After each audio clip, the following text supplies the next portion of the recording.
चक्रवृक्ष का भूगोल जो चल रहा है उसका ये तीसरा लेक्चर है।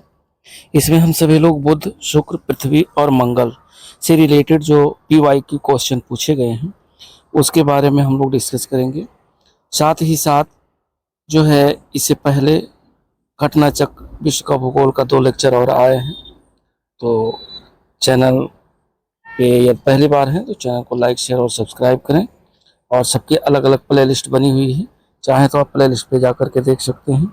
साथ ही साथ NCERT ऑनलाइन सार संग्रह, इसमें आपका विश्व का भूगोल, भारत का भूगोल और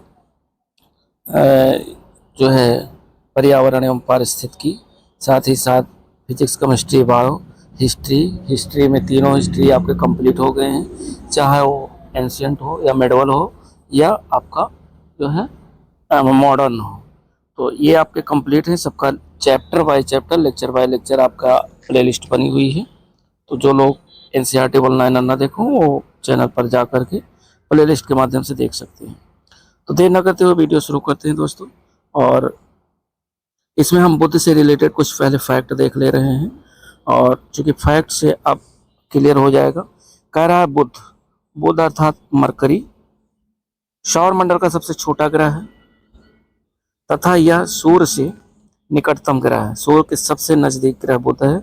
यह लगभग 88 पृथ्वी दिवसों में सूर्य की परिक्रमा पूर्ण कर लेता है।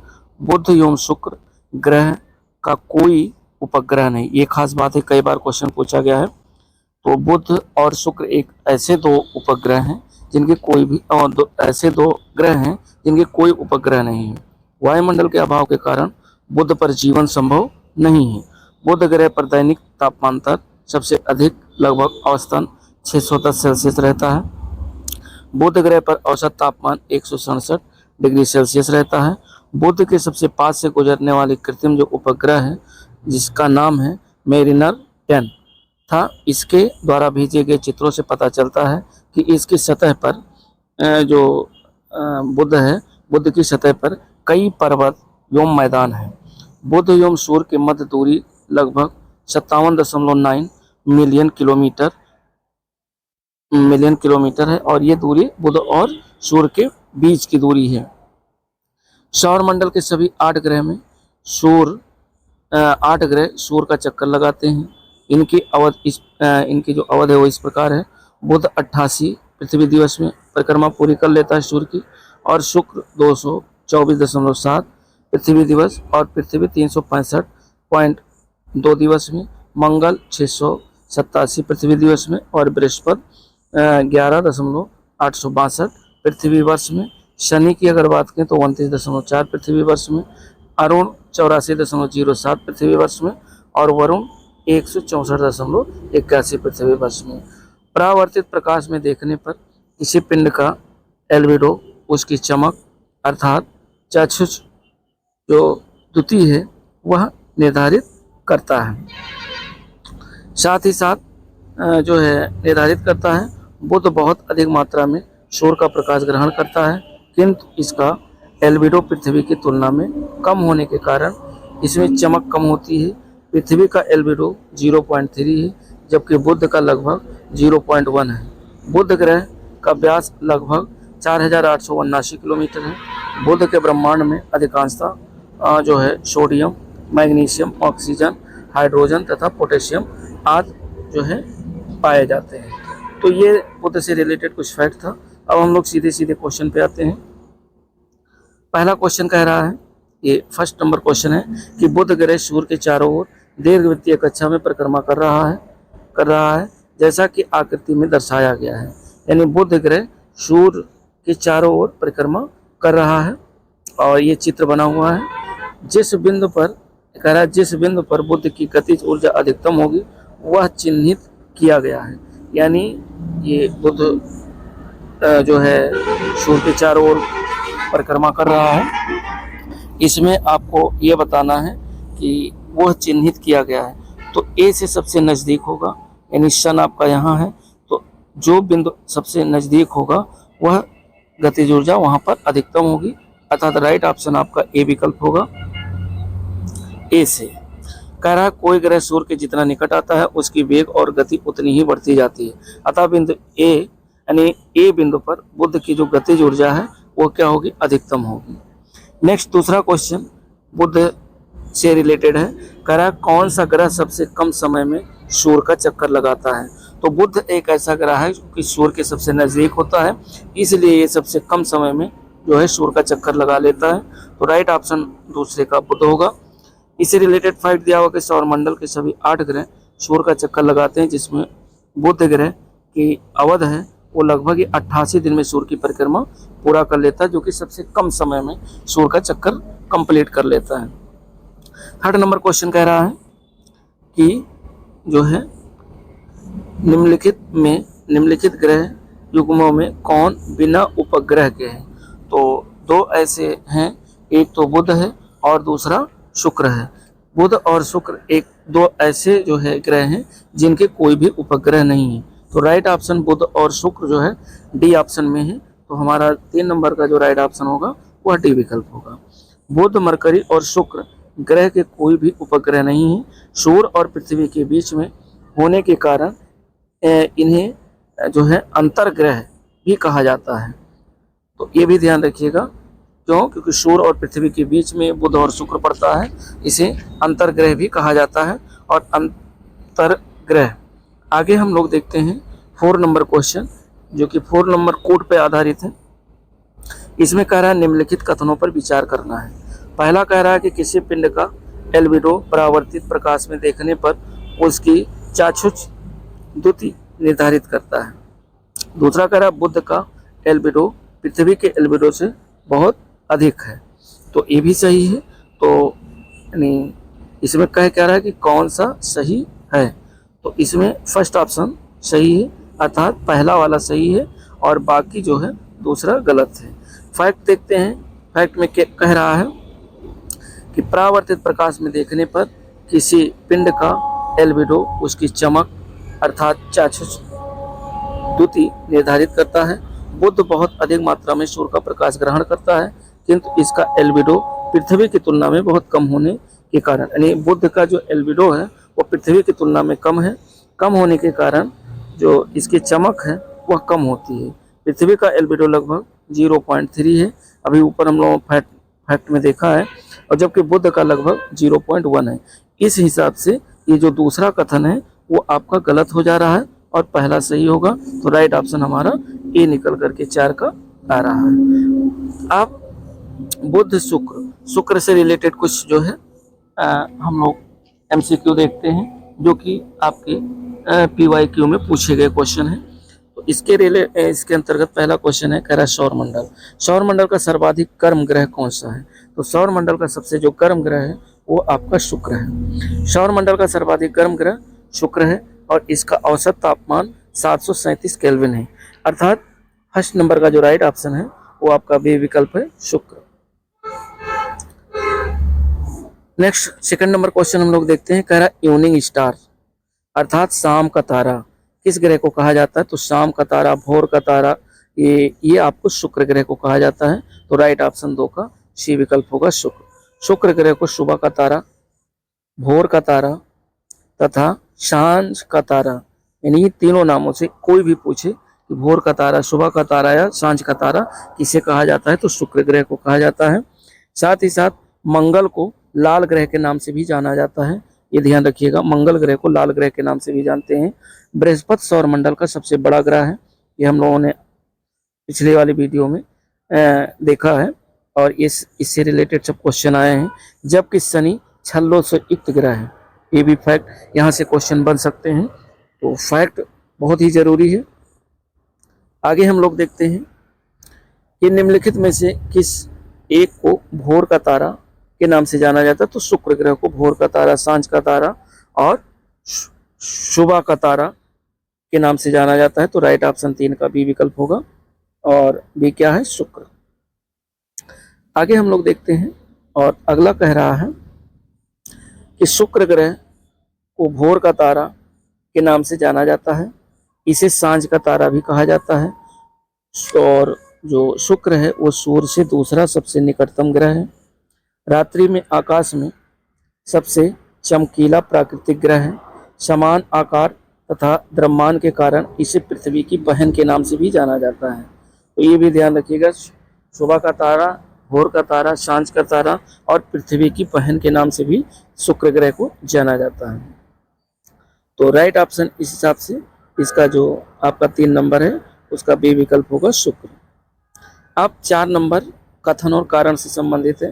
कह रहा है कथन कि शुक्र वीनस ग्रह पर मानव जीवन का होना अत्यधिक असंभव है। और कारण कह रहा है कि शुक्र के वायुमंडल में कार्बन डाइऑक्साइड का अत्यधिक उच्च स्तर है। तो कथन को ए से और कारण को आर से दर्शाया गया है। नीचे दिए गए कोड का प्रयोग करके सही उत्तर का चयन करना है।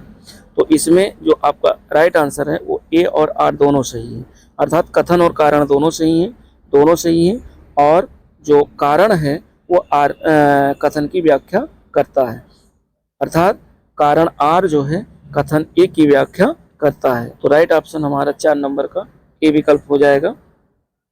इससे रिलेटेड हम लोग फैक्ट देख ले रहे हैं और इसमें कह रहा है कि शुक्र ग्रह पर वायुमंडल के जो है प्रमाण उपलब्ध हैं। शुक्र के वायुमंडल में मुख्यतः कार्बन डाइऑक्साइड संकेंद्रण है और इसके अतिरिक्त शुक्र की सतह का तापमान औसत 446 सेल्सियस से अधिक रहता है। उपयुक्त कारणों में अत्यधिक तापमान और कार्बन डाइऑक्साइड से शुक्र पर जीवन की संभावना अत्यधिक कम हो जाती है। अतः कथन ए और कारण आर दोनों सही हैं और कारण आर कथन ए की स्पष्ट व्याख्या भी करता है। तो इस हिसाब से ए विकल्प यहाँ सही होगा। 5 नंबर क्वेश्चन आपका कह रहा है कि पृथ्वी की जुड़वा बहन कहे जाने वाले ग्रह का नाम बताइए। पृथ्वी की जुड़वा बहन के नाम से कौन सा ग्रह मशहूर है? तो ये आपका शुक्र ग्रह है दोस्तों। शुक्र ग्रह को पृथ्वी की जुड़वा बहन के नाम से भी जाना जाता है। शुक्र ग्रह को पृथ्वी की जुड़वा बहन के नाम से भी जाना जाता है। इसके अतिरिक्त इस ग्रह को सर्वाधिक चमकीला ग्रह भी कहा जाता है। सुबह का तारा, शाम का तारा आदि नामों से संबोधित किया जाता है। तो ये है। आगे देखते हैं जो 6 नंबर क्वेश्चन कह रहा है कि मैगलन अंतरिक्षयान, जो मैगलन अंतरिक्षयान है वह किस ग्रह हेतु भेजा गया था? तो मैगलन अंतरिक्षयान ये भेजा गया था जो है शुक्र ग्रह हेतु भेजा गया था। तो राइट ऑप्शन 6 नंबर का विकल्प होगा डी शुक्र। यानी मैगलन एक अंतरिक्षयान है जिसे शुक्र ग्रह पर भेजा गया था। मैगलन अंतरिक्षयान को रडार मैपिंग मिशन के तहत शुक्र ग्रह पर वर्ष 1989 में भेजा गया था। ये भी ध्यान रखिएगा कि 1989। आगे हम लोग देखते हैं बुध, शुक्र और मंगल। बुध, शुक्र और पृथ्वी। तो पृथ्वी से रिलेटेड कुछ जो एमसीक्यू हैं उनको देख लेते हैं। इसमें कह रहा है निम्नलिखित में से किसने सबसे पहले ये कहा था कि पृथ्वी गोलाकार है? पृथ्वी गोलाकार है, ये सबसे पहले अरस्तु महोदय ने कहा था कि पृथ्वी की जो आकृति है वह गोलाकार है। तो एक इसका जो राइट ऑप्शन है वो अरस्तु होगा। इससे रिलेटेड कुछ फैक्ट देख ले रहे हैं और फैक्ट कह रहा है कि यूनानी दार्शनिक अरस्तु जो थे वो यूनान के दार्शनिक थे। 384 से 322 ईसा पूर्व ने अपनी एक पुस्तक इन्होंने दी थी ऑन द हेवेल्स की द्वितीय खंड के 14वें अध्याय पृष्ठ 297-98 में स्पष्ट उल्लेख किया गया है पृथ्वी गोलाकार है। अंग्रेजी भाषा में ये पुस्तक J.L. स्टॉक द्वारा अनुदित है यानी अनुवादित किया गया है। टालमी तथा स्ट्राबो पहली एवं दूसरी शताब्दी की तथा कॉपरनिकस 15वीं शताब्दी के दार्शनिक हैं। अतः स्पष्ट है कि सबसे पहले अरस्तु ने जो है यह उल्लेख किया कि पृथ्वी की जो आकृति है वह गोलाकार है। तो राइट ऑप्शन इसका ए विकल्प होगा अरस्तु। 2 नंबर कह रहा है कि एक जीवधारी के रूप में पृथ्वी का जो वैज्ञानिक नाम है वो क्या है? तो जीवधारी के रूप में पृथ्वी का वैज्ञानिक नाम, इसे ग्रीन प्लेनेट के नाम से भी जाना जाता है।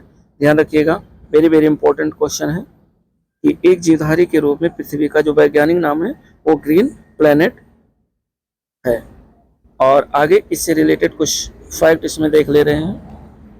कह रहा पृथ्वी पर जीवन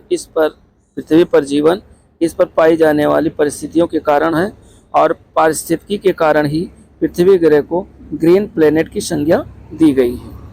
नेक्स्ट है अगला क्वेश्चन कि पृथ्वी का जो व्यास है वो कितना है? आपको देखना है। तो पृथ्वी का व्यास जो है 12,800 किलोमीटर है। पृथ्वी का व्यास 12,800 किलोमीटर है लगभग। और आगे हम लोग क्वेश्चन देखते हैं 4 नंबर। 4 नंबर क्वेश्चन कह रहा है, कथन और कारण से ये भी रिलेटेड है। कथन कह रहा है कि पृथ्वी पर एक स्थान से बढ़ते हुए अक्षांश वाले दूसरे स्थान पर किसी वस्तु का जो वजन है वह घटता है। कारण क्या कह रहा है कि पृथ्वी एक परिशुद्ध गोला नहीं है। अब नीचे जो ऑप्शन दिए हुए हैं इसमें आपको जो है चूज करना है। अर्थात इसमें कह रहा है पृथ्वी एक परिशुद्ध गोला नहीं है, तो ये गलत है। और जो है इसमें जो कथन है कह रहा है पृथ्वी पर एक स्थान से बढ़ते हुए अक्षांश वाले दूसरे स्थान पर किसी वस्तु का वजन घटता है। और दूसरा कह रहा है पृथ्वी एक परिशुद्ध गोला नहीं है। तो इसमें देखिए कथन गलत है और कारण सही है, अर्थात ए गलत है और आर सही है। तो इस हिसाब से जो हमारा आंसर होगा, यानी कथन गलत है और कारण आपका सही है। पृथ्वी एक परिशुद्ध गोला नहीं है, ये सही है। इस हिसाब से कथन गलत है और कारण जो है सही है। तो ये हमारा डी विकल्प होगा, ए सही है और आर गलत है। ए गलत है और आर सही है। इससे रिलेटेड कुछ फैक्ट दिया हुआ है, इसको देखते हैं कि पृथ्वी के घूर्णन से उत्पन्न अपकेंद्रीय बल विषुवत रेखा पर सर्वाधिक होता है।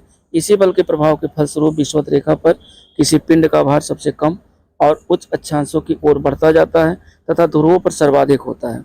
अतः कथन ए गलत है। आगे कह रहा है कि पृथ्वी की जो आकृति है वो लक्षवद गोलाभ के सर्वाधिक निकट है। इस आकृति को जियाड भी कहा जाता है। अतः पृथ्वी परिशुद्ध गोला नहीं है, ये जो है कारण सही है। तो इस हिसाब से कथन गलत है और कारण सही है। तो राइट ऑप्शन 4 नंबर का डी विकल्प होगा। 5 नंबर कह रहा है कि पृथ्वी के तरल अभ्यंतर से भिन्न चंद्रमा का जो अभ्यंतर है वो कैसा है? प्लाज्मा है या वाष्पशील गैस है या श्यान द्रव है या ठोस है? तो ये है श्यान द्रव। अर्थात पृथ्वी के तरल अभ्यंतर के समान ही चंद्रमा का जो अभ्यंतर है वो भी श्यान द्रव जैसा ही है। तो राइट ऑप्शन इसका जो है 5 नंबर का सी विकल्प होगा, श्यान द्रव। 6 नंबर क्वेश्चन कह रहा है कि भू प्रॉपर्टी में बहुतायत में पाया जाने वाला जो रासायनिक तत्व है वह क्या है? तो भू प्रॉपर्टी में सबसे अधिक मात्रा में जो पाया जाने वाला रासायनिक तत्व है वो दोस्तों ऑक्सीजन है। तो राइट ऑप्शन 6 का ए होगा, ऑक्सीजन। इससे रिलेटेड कुछ फैक्ट है। कह रहा भू प्रॉपर्टी में बहुतायत में पाया जाने वाला रासायनिक तत्व ऑक्सीजन है और इसका जो प्रतिशत है वो 46.60% है। 7 नंबर क्वेश्चन कह रहा है कि पृथ्वी तक पहुंचने के लिए सूर्य से चला प्रकाश समय लेता है। यानी पृथ्वी तक पहुंचने में सूर्य से जब प्रकाश चलता है तो पृथ्वी पर पहुंचने में कितना समय लेता है? तो ये दोस्तों लेता है 8 मिनट का। 8 मिनट कुछ सेकंड का लेता है, तो सेकंड इसमें नहीं दिया हो, तो राइट ऑप्शन आपका 8 मिनट होगा। यानी पृथ्वी तक पहुंचने में सूर्य का प्रकाश जब पृथ्वी पर पहुंचता है तो पृथ्वी तक पहुंचने में जो इसको समय लगता है वो 8 मिनट का लगता है। तो 7 नंबर का जो राइट ऑप्शन होगा वो सी विकल्प होगा, 8। देखिए सूर्य के प्रकाश को पृथ्वी तक पहुंचने में लगभग 8 मिनट 19 सेकंड यानी लगभग 499 सेकंड लगते हैं। तो अगर ऑप्शन में सेकंड नहीं दिया तो मिनट ध्यान रखिएगा, 8 मिनट। कई बार देखिए क्वेश्चन पूछा गया है एमपीपीसीएस, बीपीएससी और यूपीपीसीएस में। 8 नंबर क्वेश्चन कह रहा है कि सूर्य का प्रकाश पृथ्वी पर पहुंचता है कितने मिनट में पहुंचता है? तो ये दोस्तों 8 मिनट में पहुंचता है। राइट ऑप्शन सी विकल्प होगा। उपयुक्त में से कोई नहीं, उपयुक्त में से एक से अधिक। तो इसमें सी विकल्प होगा, 8 मिनट में सूर्य का प्रकाश पृथ्वी पर 8 मिनट में पहुंचता है। 9 नंबर क्वेश्चन कह रहा है कि निम्नलिखित में से कौन सा एक तारा है जो पृथ्वी के सर्वाधिक समीप है? तो पृथ्वी के सर्वाधिक जो समीप तारा है वो आपका सूर्य है। तो राइट ऑप्शन 9 का हो जाएगा सूर्य। तारों में पृथ्वी के जो सर्वाधिक निकट है वह आपका सूर्य है, सन एक तारा है। और 10 नंबर क्वेश्चन कह रहा है निम्नलिखित में से कौन सा ग्रह पृथ्वी से निकटतम है? यानी पृथ्वी के सबसे निकट है कौन सा ग्रह आपको बताना है जो कि पृथ्वी के सबसे निकट है। तो पृथ्वी के निकट सबसे निकट मंगल है, और कैसे है देखते हैं कि जो असेंडिंग में और डिसेंडिंग में 8 ग्रह को आपको तैयार कर लेना है। देखो पृथ्वी से औसत दूरी के अनुसार सौर मंडल के ग्रहों का जो क्रम है, सबसे पहले बुध आता है और बुध के बाद शुक्र, फिर मंगल, फिर बुध। अर्थात ये जो है सौर मंडल, इसमें कह रहा है दूरी के अनुसार, तो पृथ्वी से औसत दूरी के अनुसार पूछ रहा है। तो शुक्र की दूरी पृथ्वी से 41.4 मिलियन किलोमीटर, मंगल की दूरी 78.3 मिलियन किलोमीटर और बुध की दूरी 91.7 मिलियन किलोमीटर। स्पष्ट है कि शुक्र ग्रह के विकल्प में न दिए जाने के कारण विकल्प बी सही उत्तर होगा। और बी आपका क्या है? बी आपका मंगल है, तो मंगल को माना जाएगा। आगे 11 नंबर क्वेश्चन हम लोग देखते हैं।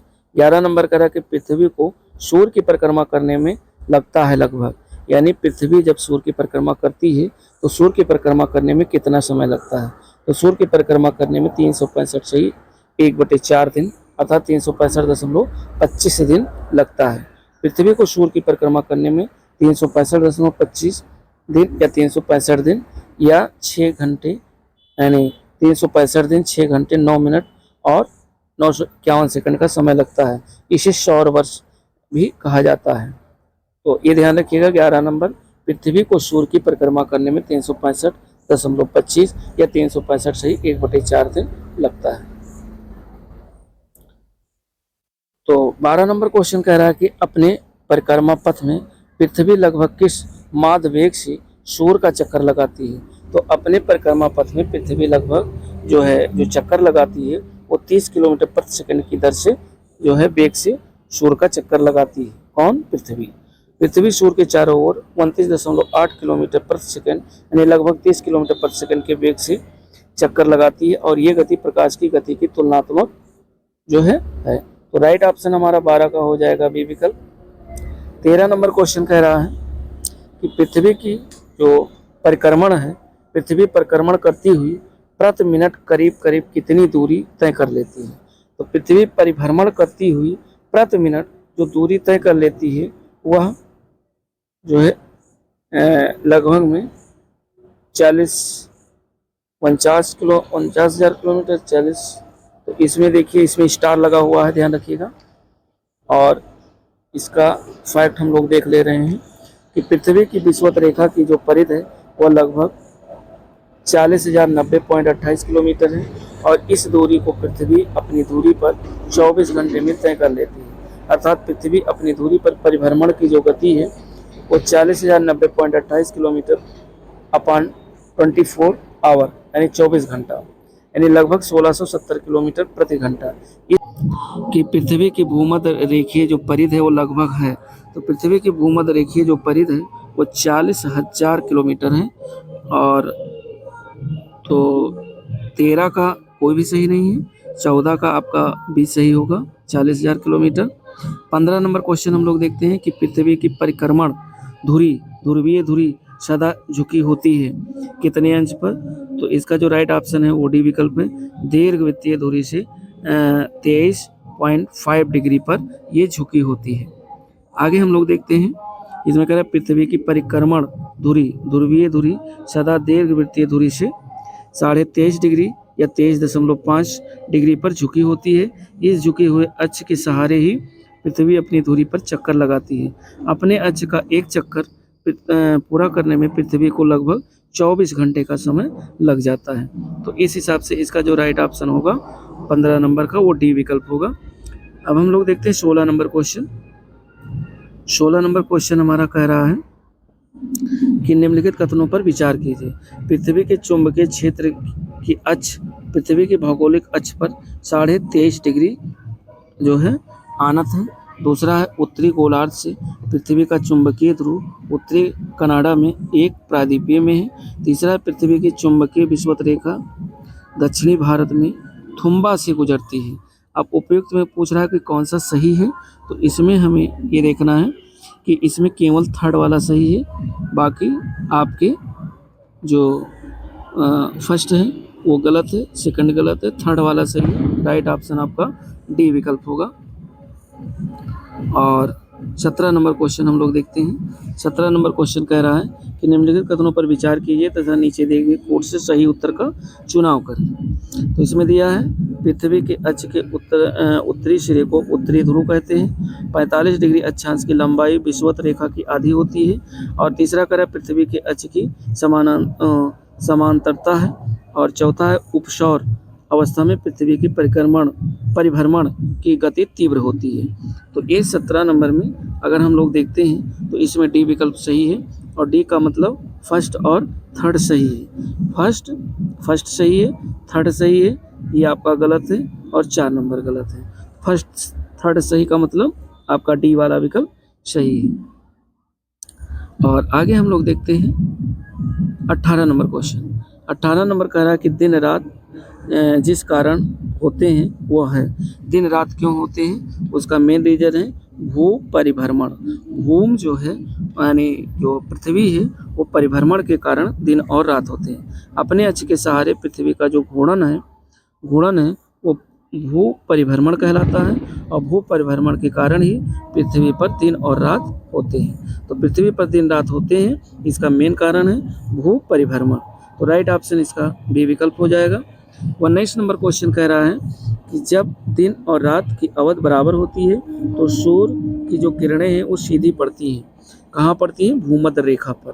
वेरी वेरी इंपॉर्टेंट है। 19 नंबर का जो राइट ऑप्शन है वो आपका बी विकल्प है, भूमध्य रेखा। सूर्य में 2 बार, यानी एक तो 21 मार्च को और दूसरा है 23 सितंबर को विषुवत रेखा या भूमध्य रेखा पर लंबवत चमकता है सूर्य। वर्ष में 2 बार, एक 21 मार्च, एक 23 सितंबर को विषुवत रेखा पर लंबवत चमकता है। और वर्ष की इन दोनों तिथियों को पृथ्वी के जो है दोनों गोलार्धों में दिन और रात की जो अवधि होती है वह बराबर होती है। अर्थात 12-12 घंटे की दिन, 12 घंटे का दिन और 12 घंटे की रात होती है। तो 19 का राइट ऑप्शन होगा जो है बी विकल्प, भूमध्य रेखा। 20 नंबर क्वेश्चन कह रहा है कि मौसम परिवर्तन पृथ्वी की गति की किस विशिष्टता से होता है। यानी जो मौसम में परिवर्तन होता है वो पृथ्वी की किस गति के कारण होता है। तो इसका जो मेन है वो है ऊपर बताए गए यानी ए और बी सम्मिलित प्रभाव से, अर्थात सूर्य के चारों ओर परिक्रमण करने के कारण और धुरी पर 23.5 डिग्री अक्ष का जो झुकाव है इसके कारण। तो राइट ऑप्शन आपका सी विकल्प हो जाएगा। इसमें देख ले रहे हैं कि मौसम परिवर्तन में सबसे जो बड़ा योगदान है वो पृथ्वी का अपने अक्ष पर 23.5 डिग्री का झुकाव होना है। और इसके अतिरिक्त सूर्य से पृथ्वी की जो दूरी में परिवर्तन भी इसमें भूमिका निभाता है। तो इसी कारण जो है दोनों इसमें फैक्ट लागू हो रहे हैं। और 21 नंबर जो क्वेश्चन कह रहा है कि मौसम बदलने का क्या कारण है, यानी मौसम क्यों बदलता है। तो मौसम बदलने का मेन कारण है पृथ्वी की सूर्य के चारों ओर चक्कर लगाने व अपने अक्ष पर झुका होने के कारण। और कितने अक्ष पर झुका है? 23.5 डिग्री पर जो झुकाव है, इसी के कारण मौसम बदलते हैं। और 22 नंबर क्वेश्चन हम लोग देखते हैं। 22 नंबर कह रहा है कि पृथ्वी के पृष्ठ पर किसी विशेष बिंदु पर विचार कीजिए। उदाहरण दिल्ली शहर दिन में और उदाहरण दोपहर 12 बजे। वहाँ का तापमान सर्दियों की अपेक्षा गर्मियों में जो है सामान्यतया अधिक होगा। क्यों? तो इसका जो रीज़न है क्योंकि पृथ्वी पर गिरने वाली सूर्य की किरणें सर्दी में पृथ्वी के पृष्ठ की दिशा में अधिक झुकी होती हैं। तो राइट ऑप्शन 22 नंबर का बी विकल्प होगा। और 22 के बाद 23 नंबर क्वेश्चन हम लोग देखते हैं। कह रहा है कि अगर सूर्य और पृथ्वी के बीच की दूरी 1/4 कम हो जाए, सूर्य और पृथ्वी के बीच की जो दूरी है वो अगर 1/4 1/4 कम हो जाए तो सबसे अधिक संभावना किस बात की होगी। तो सबसे अधिक जो संभावना होगी वो हमारे वर्ष की अवधि कम हो जाएगी, यानी जो वर्ष 365 दिन का होता है वो कम हो जाएगा। तो इसका जो राइट ऑप्शन होगा वो सी विकल्प होगा। अब NCERT सार संग्रह वन लाइनर कंप्लीट है। जो लोग NCERT वन लाइनर देखना चाह रहे हैं चैनल पर जा कर के देख सकते हैं। और अगला क्वेश्चन हम लोग 24 नंबर देखते हैं। 24 नंबर कह रहा है कथन और कारण दिया हुआ है, जिसमें कथन दिया हुआ है कि कृत्रिम उपग्रह हमेशा पृथ्वी से पूर्व दिशा में छोड़े जाते हैं। और कारण कह रहा है कि पृथ्वी पश्चिम से पूर्व की ओर चक्कर लगाती है, पश्चिम से पूर्व की ओर चक्कर लगाती है, अर्थात ये तो सही है कि पृथ्वी पश्चिम से पूर्व की ओर चक्कर लगाती है। कारण सही है लेकिन कथन गलत है, क्योंकि कृत्रिम उपग्रह हमेशा पृथ्वी से पूर्व दिशा में छोड़े जाते हैं, ये गलत है। तो 24 नंबर का जो राइट ऑप्शन होगा वो ए गलत, आर सही, अर्थात आपका डी विकल्प होगा, ए सही और आर गलत। नेक्स्ट क्वेश्चन हम लोग 25 नंबर देखते हैं, और 25 नंबर कह रहा है कि पृथ्वी के परिता माने चारों ओर घूमने वाले कृत्रिम उपग्रह से बाहर गिराई गई गेंद क्या होगी। तो गेंद जब बाहर गिराई जाएगी, परिता ने चारों ओर पृथ्वी की परिता घूमने वाले कोई भी पृथ्वी का चक्कर लगा रहा है कोई भी उपग्रह या कृत्रिम उपग्रह, और अगर वहाँ से गेंद गिराते हैं तो पृथ्वी की परिता उपग्रह के समान आवर्तकाल के साथ साथ उसी कक्षा में घूमती रहेगी गेंद भी। तो गेंद भी उसी कक्षा में घूमती रहेगी। तो राइट ऑप्शन 25 का डी विकल्प होगा। इसका थोड़ा फैक्ट देख ले रहे हैं। कह रहा पृथ्वी के चारों ओर घूमने वाले कृत्रिम उपग्रह के बाहर गिराई गई कोई भी वस्तु उपग्रह के समान ही पृथ्वी का चक्कर काटने लगती है। तो राइट ऑप्शन इसका डी विकल्प होगा। 26 नंबर क्वेश्चन हम लोग देखते हैं, और 26 नंबर कह रहा है कि पृथ्वी ग्रह की संरचना में प्रावर अर्थात मेटल के नीचे जो क्रोड होता है वो निम्नलिखित में से किस एक से बना होता है। एल्युमिनियम से या क्रोमियम से या जो है लौह से या सिलिकॉन से। तो ये बना होता है लौह से। किससे बना होता है? ये लौह से बना होता है। तो राइट ऑप्शन सी विकल्प होगा लौह। आगे हम लोग देख लेते हैं इसमें कि पृथ्वी की संरचना में कठोर आंतरिक क्रोड एवं प्रावर मेटल के मध्य लौह आयरन और निकेल की संयुक्त रूप से लगभग 2260 किलोमीटर मोटी द्रवित परत है, जिसे बाहरी क्रोड कहते हैं। तो इसका राइट ऑप्शन सी होगा लोहा। अगला 27 नंबर, विश्व पृथ्वी दिवस कब मनाया जाता है? वेरी वेरी इंपॉर्टेंट, बहुत ही इंपॉर्टेंट है। विश्व पृथ्वी दिवस ये मनाया जाता है 22 अप्रैल को। विश्व पृथ्वी दिवस 22 अप्रैल को मनाया जाता है। राइट ऑप्शन ए विकल्प सही है, 22 अप्रैल। पृथ्वी दिवस एक वार्षिक आयोजन है, जिसे 22 अप्रैल को विश्व भर में पर्यावरण संरक्षण के लिए समर्थन प्रदर्शित करने के लिए जो है आयोजित किया जाता है। तो ये दोस्तों रहा हमारा लास्ट क्वेश्चन, और यदि चैनल पर पहली बार हैं तो चैनल को लाइक शेयर और सब्सक्राइब जरूर करें ऐसी ही वीडियोस पाने के लिए। ये तीसरा पार्ट है विश्व के भूगोल का, और चौथा पार्ट बहुत जल्द ही आएगा, जिसमें आगे के ग्रह जो बाकी रह गए हैं उससे रिलेटेड जो MCQ बन रहे हैं उनको हम लोग कवर करेंगे। तो मिलते हैं नेक्स्ट वीडियो के साथ, तब तक के लिए नमस्कार, जय हिंद।